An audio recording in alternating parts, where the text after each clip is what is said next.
गाडी सर्व्हिसिंग केली का नाही? त्या दिवशी सांगितलं होतं ना तुम्हाला गाडी सर्व्हिसिंग करून घ्या. हे पहा बरं, याचं म्युझिक सिस्टीम तरी चालतंय का हो? आणि एसी, हे पहा एसीची हवा तरी लागते का हो? मी तुम्हाला त्या दिवशीच सांगितलं होतं ना. आणि हे पहा मॅट तरी चेंज केलेत का? किती घाण आहे गाडीत, बापरे. हे पहा हे सीट कव्हर सुद्धा व्यवस्थित चेंज नाही केले तुम्ही. आणि याचं काय, टायरचं काय? टायर तरी नीटनाटके टाकलेत की नाही? त्या दिवशी म्हटलं होतं ना नवीन टायर टाका, ते खराब झालेत पार. पाहिलं का एकदा चेक केलं? मशीन चेक केलं का गाडीचं? अहो काय झालं आता गाडीला? जा बघून या. हा बघतो. अहो काय झालं? टायर पंक्चर झालाय. बाई ह्या माणसाला ना अकलीचा भाग नाहीये.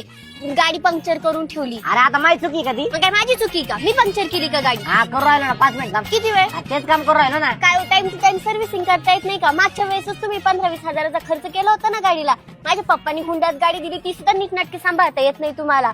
झालं का? बघा बरं लवकर. इकडे काय बघताय? पटापट करा ना ते सगळं.